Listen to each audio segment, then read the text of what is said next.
दोस्तों नमस्कार। मैं हूं आपका एस्ट्रोलॉजर पंडित एस.के. शर्मा। अपने यूट्यूब चैनल ज्योतिष डिवाइन एस्ट्रोलॉजी में आपका एक बार फिर से हार्दिक अभिनंदन करता हूं। आज फिर आपकी सेवा में एक नया वीडियो तैयार है। उम्मीद करता हूं आप इसे पसंद करेंगे। दोस्तों, आप सब लोगों ने वास्तु के बारे में तो अवश्य ही कभी न कभी सुना होगा। इसका संबंध हमारे भवन निर्माण से माना जाता है। भवन अनेक प्रकार के हो सकते हैं, जैसे कि हमारे रहने के लिए मकान, बहुत बड़ी सरकारी बिल्डिंग, राष्ट्रपति का भवन या राजा का महल, सरकारी या प्राइवेट कार्यालयों के भवन, मंदिर, मस्जिद, चर्च, गुरुद्वारे, पार्क, म्यूजियम आदि आदि कुछ भी हो सकता है। कोई भी बिल्डिंग हो, उसका वास्तु से संबंध हो सकता है। दोस्तों, वास्तु शब्द का आसान सा उत्तर है निवास करना। जहाँ पे कोई इंसान निवास करता है, उसका संबंध वास्तु से है।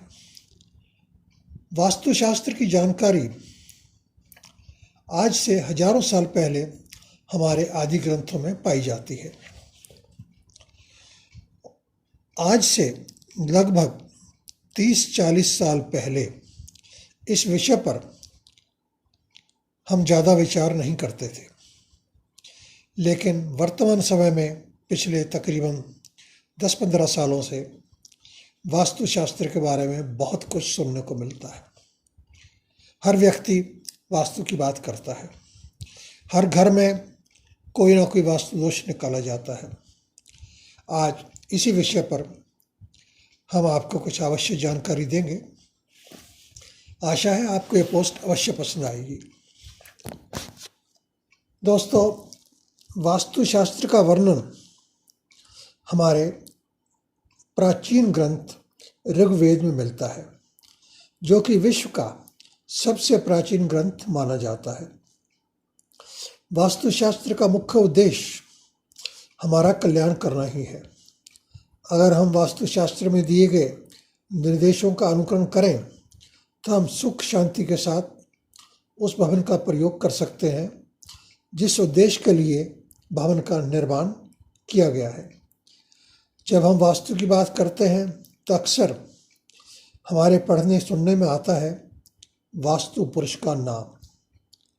आपके लिए जानना आवश्यक है कि आखिर ये वास्तु पुरुष है क्या।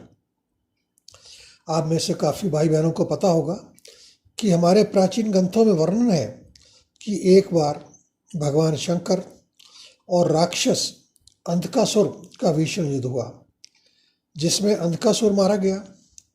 इसी समय भगवान शंकर जी के ललाट से पसीने की कुछ बूंदें पृथ्वी पर गिर पड़ी और उससे एक विशाल प्राणी की उत्पत्ति हुई।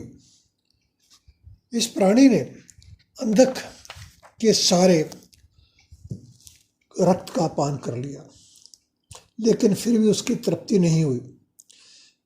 तब इस पुरुष ने भगवान शिव की तरफ ध्यान लगा के कठिन तपस्या की और वर मांगा कि तीनों लोकों को मैं अपना ग्रास बनाना चाहता हूँ, इसके लिए आप मुझे आशीर्वाद दें। दोस्तों, भगवान शिव की महिमा तो अपरंपार है। उनका तो नाम ही भोलेनाथ है। उन्होंने अंधक का ये वरदान कबूल कर लिया और उसे सक्षम बना दिया कि वो जो चाहे कर सकता है। इसके पश्चात वह प्राणी बड़े वेग से पृथ्वी पर आ गिरा। देवता इस घटना को देखकर भयभीत हो गए। उन्होंने अपनी शक्ति से वहीं उसे स्तंभित कर दिया और सारे देवता उसके अंगों पर निवास करने लगे। सभी देवताओं के निवास के कारण इसका नाम वास्तु पुरुष पड़ा है। दोस्तों, ये घटना हमारे ऋग्वेद में आई है, जिसका मैं आपको वर्णन कर रहा हूँ।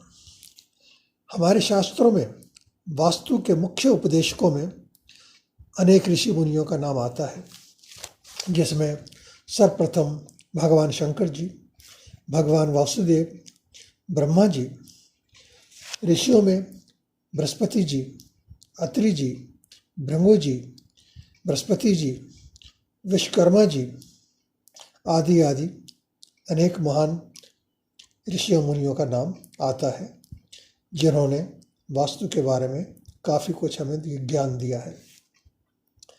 दोस्तों, जब हम किसी भी भवन का निर्माण आरंभ करते हैं तो वास्तुशास्त्र में बताए गए नियमों का यथासंभव पालन अवश्य करना चाहिए।